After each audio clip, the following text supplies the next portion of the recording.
Hello everyone, welcome to my channel online GS by Diwakar. इस video में हम लोग बात करने वाले हैं पृथ्वी की आंतरिक संरचना के बारे में। और ये आपका जो है हम लोग लाइव क्लासेस की बात जो किए थे, तो आज ये थर्ड क्लास है, ठीक, तीसरा क्लास है। और अब तक हम लोगों ने एनसीईआरटी 11th का ये आपका दिया गया है, ठीक, जो आपका भौतिक भूगोल का मूल सिद्धांत है वही एनसीईआरटी है। अब देखिए ये एनसीईआरटी बहुत ही अपडेटेड है, ये आप देख सकते हैं 2021-22 की है।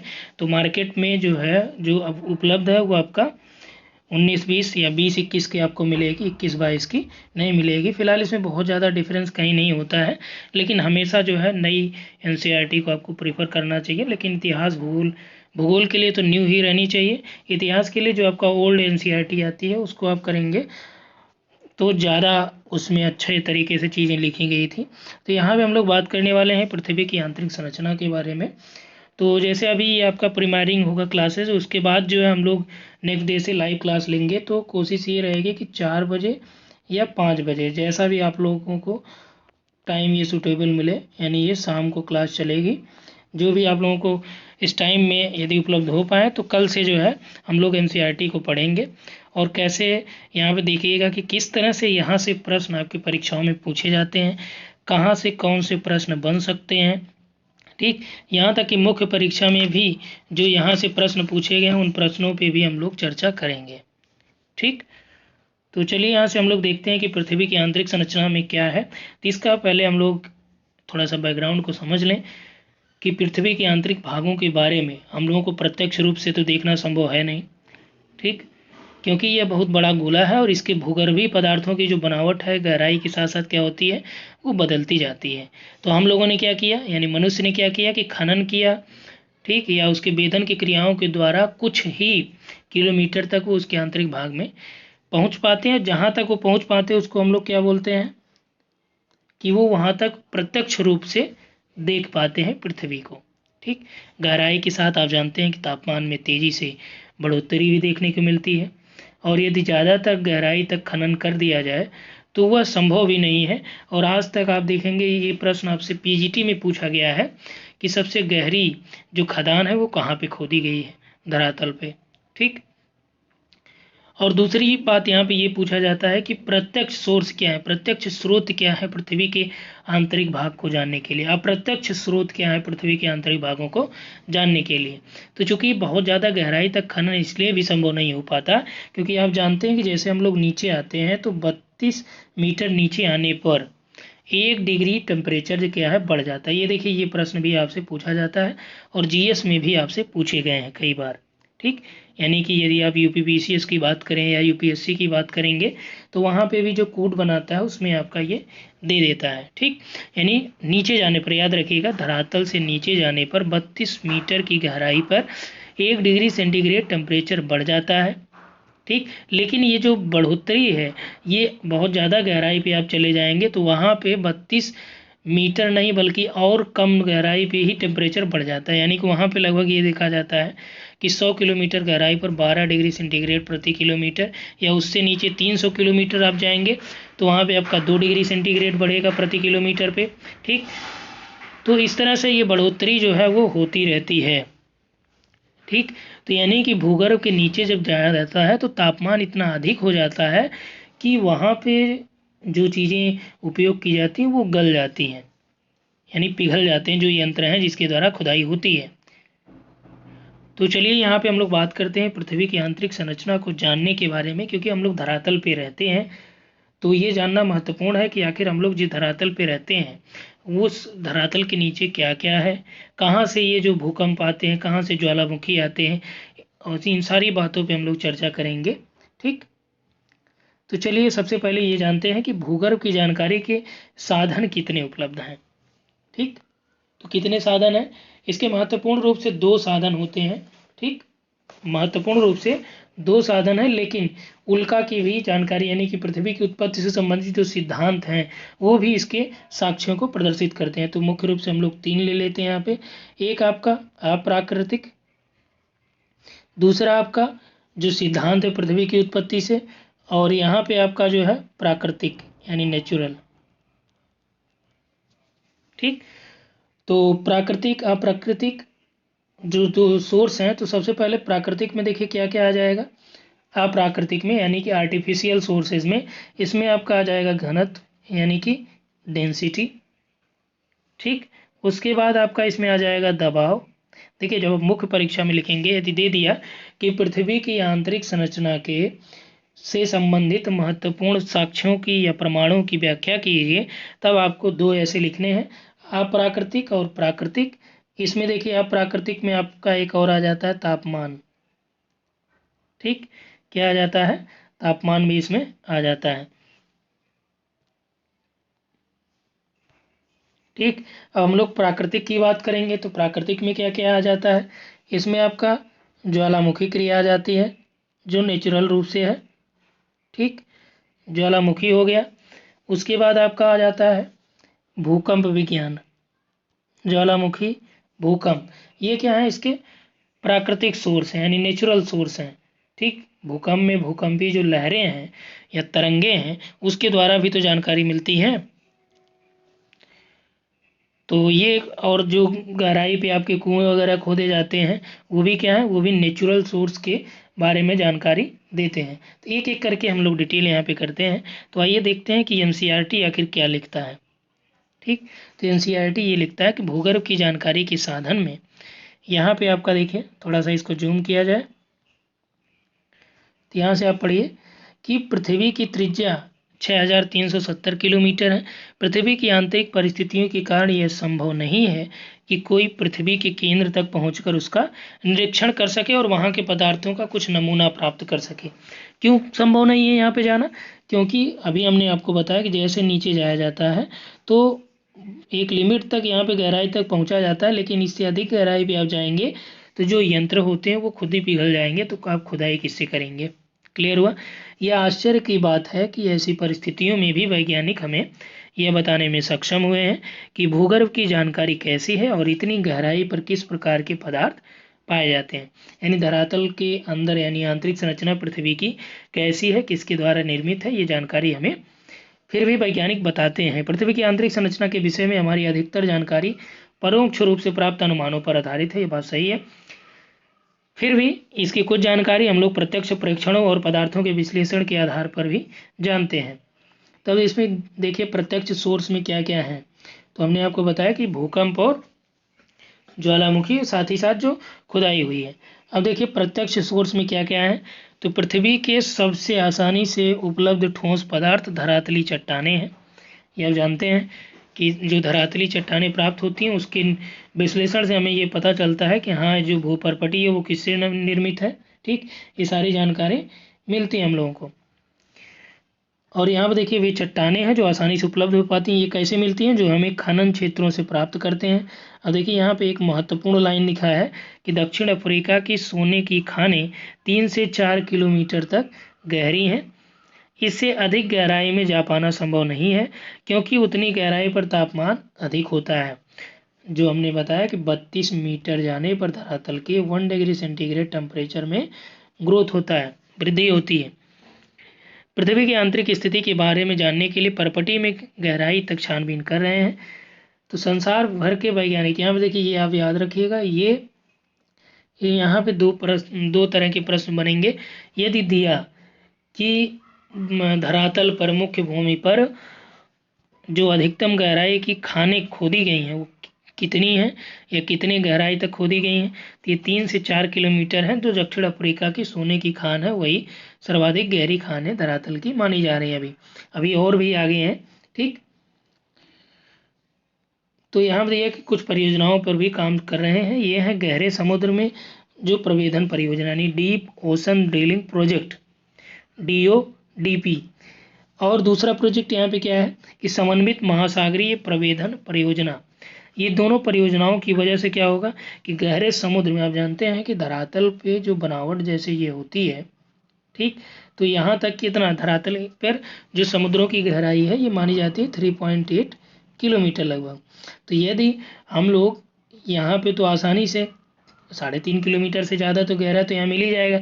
अब इसके नीचे ड्रिलिंग करेंगे तो जो सामान्य रूप से धरातल के नीचे आप जाएंगे तो 3 किलोमीटर फिर खुदाई करनी पड़ेगी या गहराई करनी, उसके बाद भी आपको गहराई करनी पड़ेगी। तो समुद्रों में क्या है कि यहाँ 3.5 किलोमीटर आपको आसानी से मिल ही जा रहा है 3800 तक, और उसके बाद आपको यहाँ पे खुदाई करनी है। तो यहाँ पे थोड़ा सा ये प्रोजेक्ट इसलिए चलाए जा रहे हैं कि इससे आसानी से हम लोग धरातल की और गहराई तक जा सकते हैं। ठीक, तो यहाँ पे देखिए लिखा भी गया है कि आज तक का सबसे गहरा प्रवेधन यानी जो ड्रिलिंग हुई है कहाँ पे हुई है, आर्कटिक महासागर में, कोला का जो क्षेत्र आर्कटिक महासागर का, यहाँ पे 12 किलोमीटर गहराई तक किया गया है। ठीक, अब देखिए यहाँ पे यदि आपको ये दे प्रश्न दे कि अब तक कितने गहराई पर ठीक ड्रिलिंग किया गया है, तो आप 12 किलोमीटर लगाएंगे। यदि आपको ये दे दिया जाए कि धरातल पर कितने अधिकतम गहराई तक खाने खोदी गई हैं, खानों की बात कर दे, तब आप क्या लगाएंगे, दक्षिण अफ्रीका में जो 3 से 4 किलोमीटर गहराई पे है। ठीक, उसके बाद देखिए यहाँ पे दिया है कि ज्वालामुखी का उद्गार। ये तो हो गया कि ड्रिलिंग से आपका जो प्रत्यक्ष रूप से धरातल की आंतरिक संरचना के बारे में जानकारी मिलती है। अब यहीं पे आपका देखिए ज्वालामुखी उद्गार प्रत्यक्ष जानकारी का एक अन्य स्रोत भी है। जब कभी ज्वालामुखी उद्गार से लावा पृथ्वी की धरातल पर आता है या प्रयोगशाला अन्वेषण के लिए उपलब्ध होता है।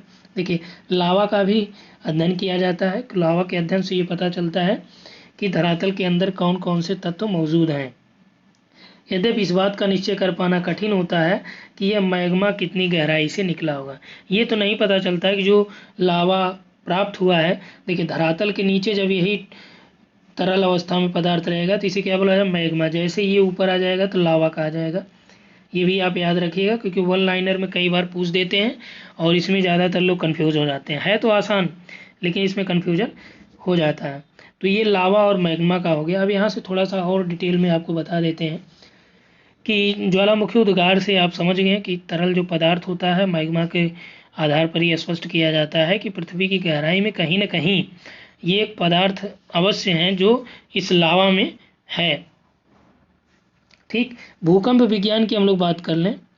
भूकंप भी आपका प्रत्यक्ष सोर्स के अंतर्गत आएगा। तो इसमें क्या होता है, इसमें आपका सिस्मोग्राफ यंत्र के द्वारा जो भूकंपी लहर होती है उसका अंकन किया जाता है।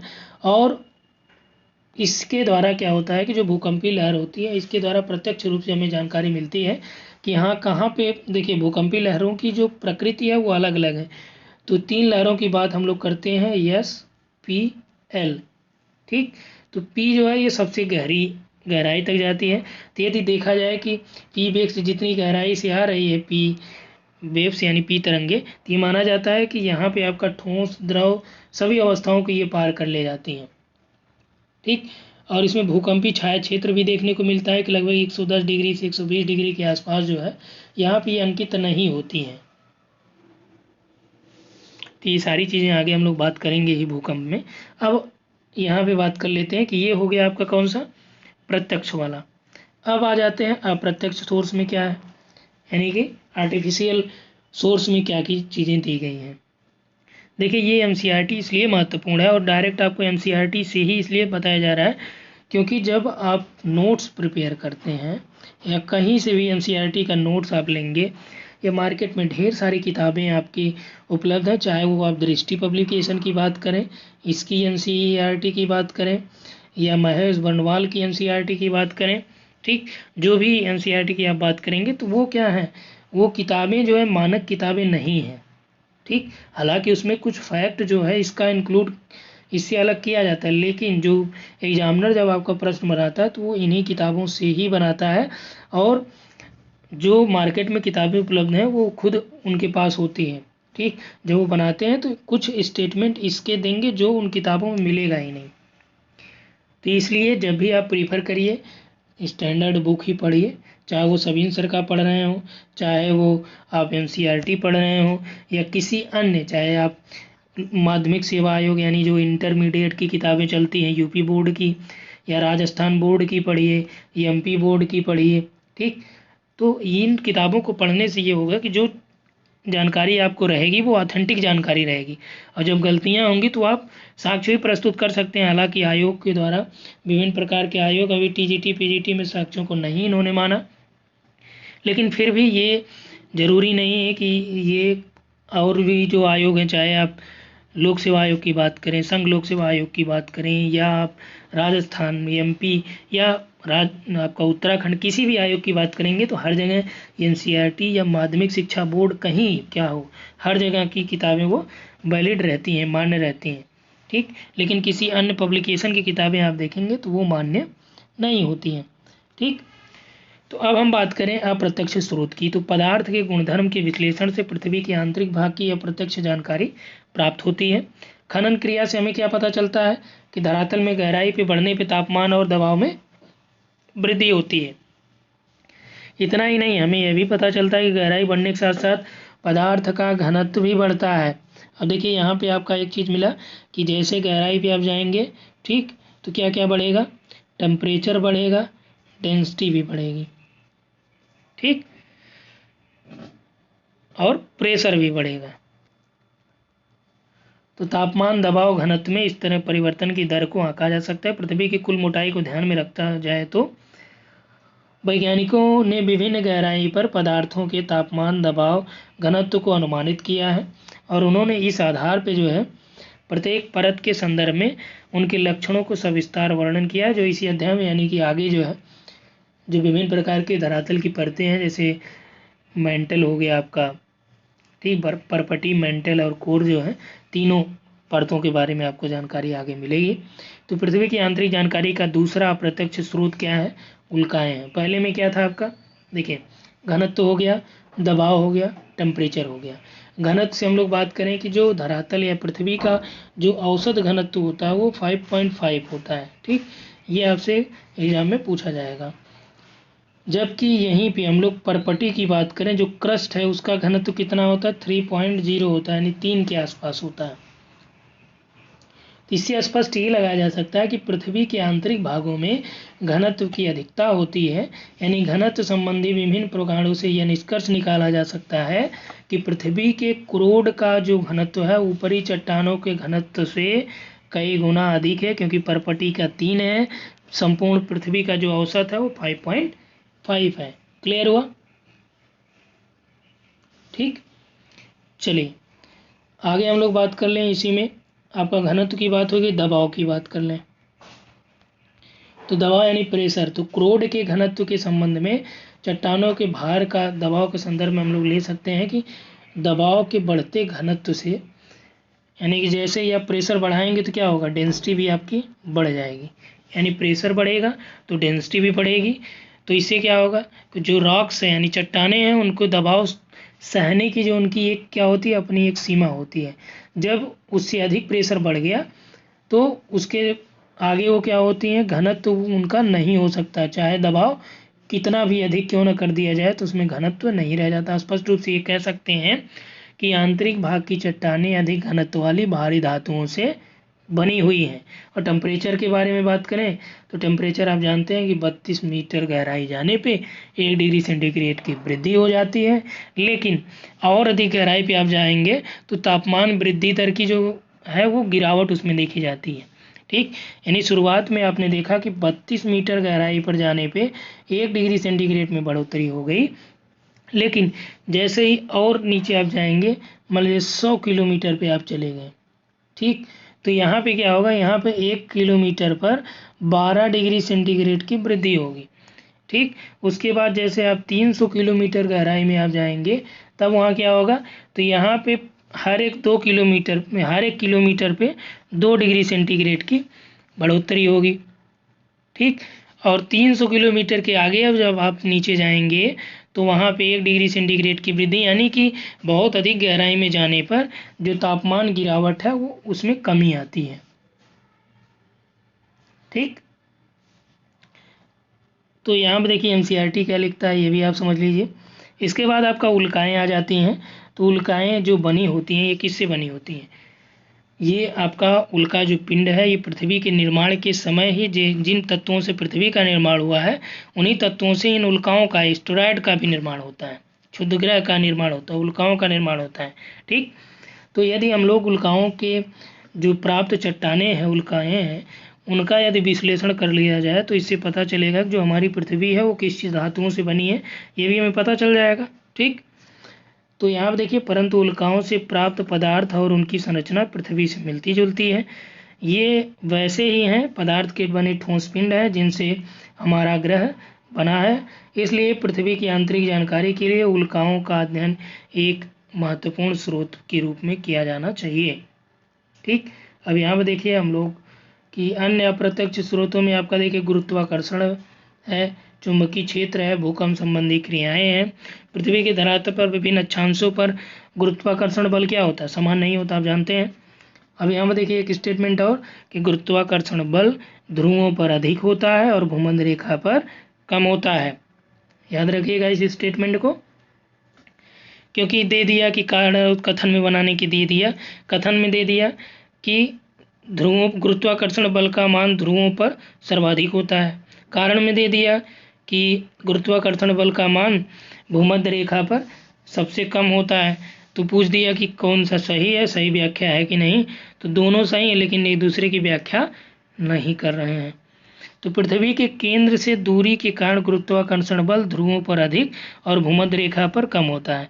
अब देखिए यहाँ से यदि आप प्रश्न बनाएंगे इस लाइन से, ठीक, तो कथन और कारण दोनों यहाँ से देखिए कैसे बनेगा। कथन दिया है क्या कि गुरुत्वाकर्षण बल ध्रुवों पर अधिक और भूमध्य रेखा पर यानी इक्वेटर पर कम होता है, कथन में हो गया।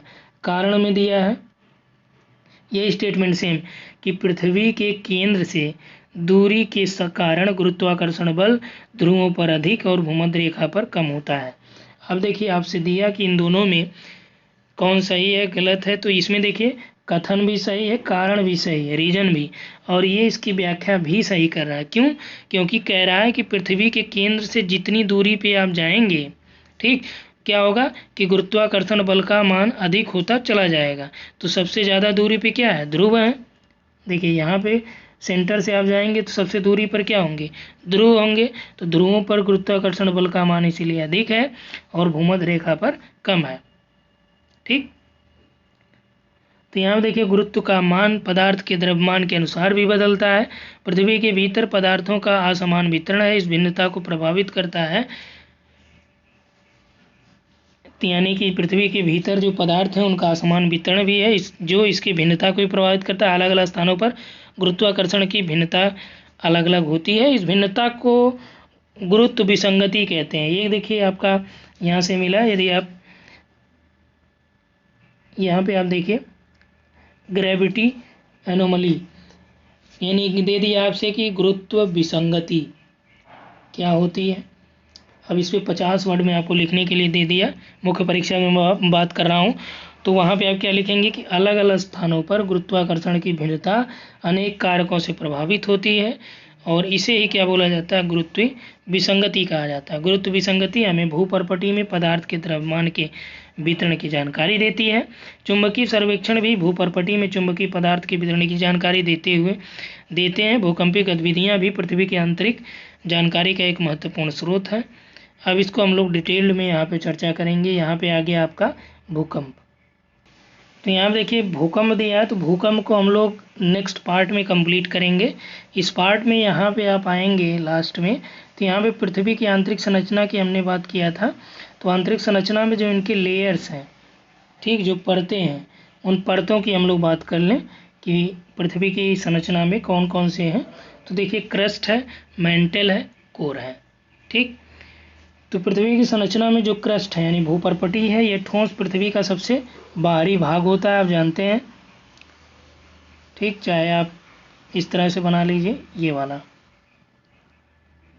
ठीक, तो जो ऊपर ऊपर वाला है ये क्या हो गया, ये क्रस्ट है। क्या है, ये क्रस्ट है आपका, और ये इसकी गहराई भी अलग अलग मानी जाती है। ठीक, क्रस्ट, मैंटल और कोर, और इनके बीच असंबद्धताएं भी पाई जाती हैं, डिसकंटिन्यूटी भी पाई जाती हैं। तो उसको हम लोग आगे देखेंगे। तो ये आपका जो है, सबसे पहले हम लोग बात कर लेते हैं परपटी की। किसकी, भूपर्पटी की। तो भूपर्पटी ये जो आपका 3 पार्ट में पृथ्वी की संरचना को डिवाइड किया, क्रस्ट, मैंटल और कोर। ये किसने डिवाइड किया है, ये आपका IUGG ने इसको डिवाइड किया है। यानी कि international union of geography and geophysics, इसने पृथ्वी की आंतरिक संरचना को 3 बड़ी मंडलों में बांटा, जिसमें आपका पहला जो है वो कौन सा है, पहला है भूपर्पटी। ठीक, पहला है भूपर्पटी। तो भूपर्पटी की जो औसत मोटाई है वो कितनी मानी जाती है, 30 किलोमीटर मानी जाती है। आगे है, ठीक, यह ठोस पृथ्वी का बाहरी भाग होता है। इसको थोड़ा सा जूम कर लिया जाए। ठीक, अब आप लोगों को क्लियर स्पष्ट हो रहा होगा। यह पृथ्वी का बाहरी भाग है। यह बहुत ही भंगुर यानी ब्रिटल भाग में, जिसमें जल्दी टूट जाने की प्रवृत्ति पाई जाती है। भूपर्पटी की मोटाई महाद्वीपों और महासागरों के नीचे अलग अलग है, ये आप जानते हैं। महासागरों में भूपर्पटी की मोटाई महाद्वीपों की तुलना में कम है। यानी कि यदि आप देखें यहाँ पे, ये आपका मान लीजिए महासागर हो गया, तो यहाँ पे 3.5 किलोमीटर गहराई तो हो ही गई, और यहाँ पे क्या है, यहाँ पे परपटी 3.5 किलोमीटर ऊपर आई। तो महासागरों के नीचे जो औसत मोटाई है भूपर्पटी की वो कितना है, 5 किलोमीटर है। याद रखिएगा, ओशन के नीचे कितना है, 5 किलोमीटर, और यहीं महाद्वीपों के नीचे कितना है, 30 किलोमीटर। ठीक, मुख्य पर्वतीय श्रृंखलाओं के क्षेत्र में यह मोटाई और भी अधिक हो जाती है। क्यों अधिक हो जाएगी, क्योंकि जो पर्वतीय श्रृंखला है, ये मान लीजिए भूपर्पटी है, जो पर्वत है वो इससे ऊपर ही रहेंगे ना, तो 30 किलोमीटर इसके नीचे और प्लस जो है यहाँ पे ये ऊपर वाला भी और मोटाई हो जाएगी। ठीक, तो मुख्य जो पर्वतीय श्रृंखलाओं में ये मोटाई और भी अधिक हो जाती है। हिमालय पर्वत श्रेणी के नीचे जो पर्वती की मोटाई लगभग कितना है, 70 किलोमीटर है। तो याद रखिएगा, ये भी स्टेटमेंट आपका दे सकता है।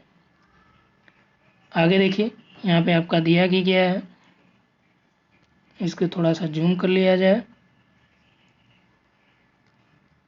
ठीक, पृथ्वी के आंतरिक भाग के बारे में ये देखिए, आपका दुर्बलता मंडल है, उसकी बात हम लोग आगे करेंगे। ये 0 से लेके 100 किलोमीटर तक मोटी परत है। वैसे स्पेशली आपका जो औसत है ये 30 किलोमीटर माना जाता है। देखिए यहाँ पे लिखा है स्थल मंडल, भूपर्पटी और ऊपरी सर्वाधिक ठोस मैंटिल। तो मैंटिल में 2 पार्ट होते हैं, अपर मैंटिल ये वाला यहाँ तक आ जाता है, और लोअर मैंटिल। ठीक, ये आपका लोअर हो गया, ये अपर हो गया। ये देखिए कोर है, तो कोर का अपर हो गया, ये लोअर कोर हो गया। तो देखिए यहाँ पे जो आंतरिक कोर है वो क्या है, ठोस अवस्था में है, और ये आपका जो है ये क्या है, द्रव अवस्था में है। आप यहाँ से देख सकते हैं, ये यहाँ तक बनाया गया है। देखिए ये निशान बनाया गया है ना आपका मैंटिल, इधर आपका क्या है, यहाँ तक कोर है। ये ऊपर देखिए यहाँ पे क्या है, भूपर्पटी है, यह स्थल मंडल वाला पर्पटी है।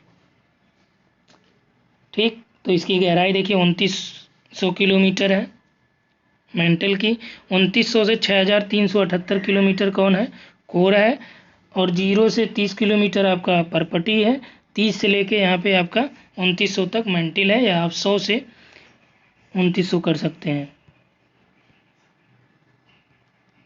चलिए यहाँ पे दिया गया है, यहाँ पे हम लोग बात कर लें मैंटिल की।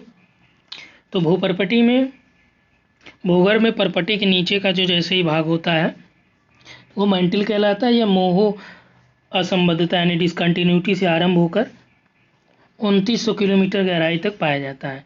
मैंटिल का जो ऊपरी भाग है उसे क्या बोलते हैं, दुर्बलता मंडल या एस्थेनोस्फीयर कहते हैं।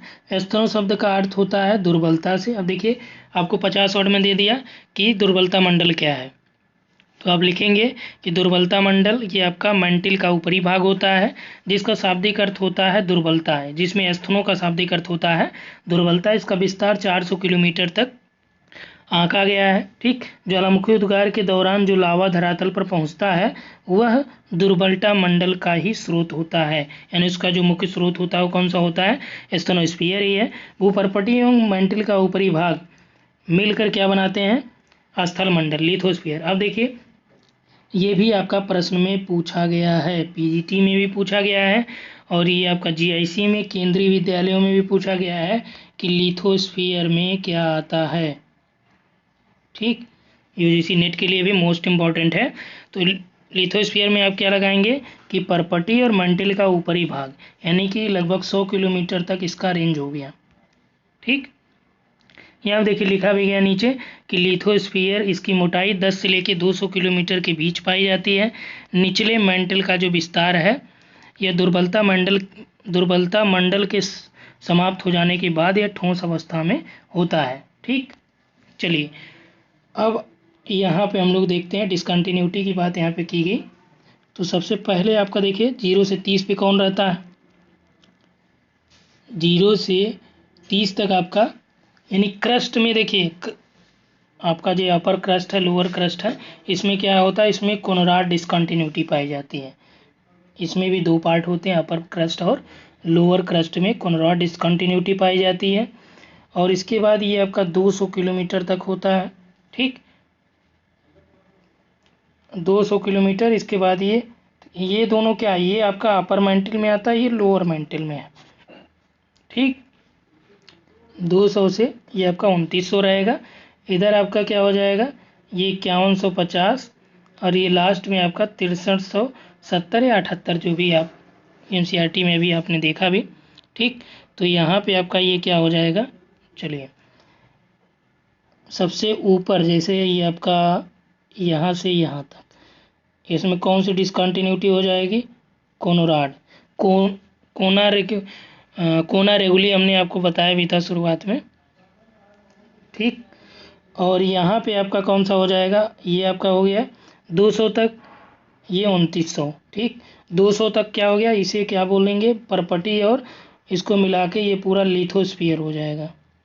ठीक, और इसका जो यहाँ से 30 से लेके 200 के बीच वाला एरिया होगा, ये क्या हो जाएगा, दुर्बलता मंडल, एस्थेनोस्फीयर।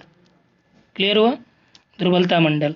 और यहीं जो है जो आपका मेंटिल है, अपर मेंटिल और लोअर क्रस्ट, अपर मेंटिल और लोअर क्रस्ट के बीच जो डिसकंटिन्यूटी पाई जाती है उसे क्या बोलेंगे, उसे बोलेंगे मोह असंबद्धता। याद रखिएगा ये किसके किसके बीच हो गई मोह।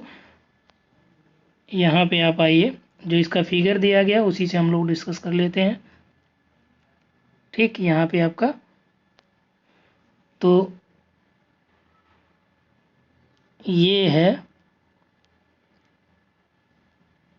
ठीक, ये आपका मेंटिल है। यहाँ पे जो डिसकंटिन्यूटी रहेगी ये आपका लोअर क्रस्ट हो गया, ये अपर क्रस्ट सपोज। ठीक, उस पर मत जाइएगा एकदम। ये आपका अपर क्रस्ट और लोअर क्रस्ट के बीच कोनोराड हो गया डिसकंटिन्यूटी। ठीक, और मेंटिल, अपर मेंटिल है और लोअर क्रस्ट है, तो इसके बीच कौन सी हो गई जाएगी, मोह असंबद्धता हो जाएगी। ठीक, और उसके बाद देखिए ये आपका कौन सा है, ये अपर मेंटिल है, ये लोअर मेंटिल है, तो दोनों मेंटिल के बीच जो डिसकंटिन्यूटी है वो कौन सी है, रेपीटी है। ठीक, दोनों मेंटिल के बीच जो है रेपीटी हो गई। उसके बाद देखिए कौन सा है, निचला मेंटिल ये आपका आ जाता है, ये आपका अपर कोर आ जाता है। निचला मेंटिल ये है, ये अपर कोर है। इन दोनों के बीच जो डिसकंटिन्यूटी होगी वो आपका गुटेनबर्ग हो जाता है। कौन सा, गुटेनबर्ग है। ठीक, और इसके बाद ये आपका कौन सा हो गया, ये हो गया कोर हो गया। तो कोर में देखिए अपर कोर और लोअर कोर, ऊपरी कोर और निचला कोर के बीच जो डिसकंटिन्यूटी है ये आपका कौन सा है, लेहमैन। ठीक, तो क्लियर हुआ। सबसे ऊपर में कौन सा है, कोनोराड, उसके बाद आपका मोहो, फिर आपका रेपीटी, फिर आपका गुटेनबर्ग, उसके बाद आपका हो जाएगा लेहमैन। ठीक, तो यहाँ तक क्लियर हुआ।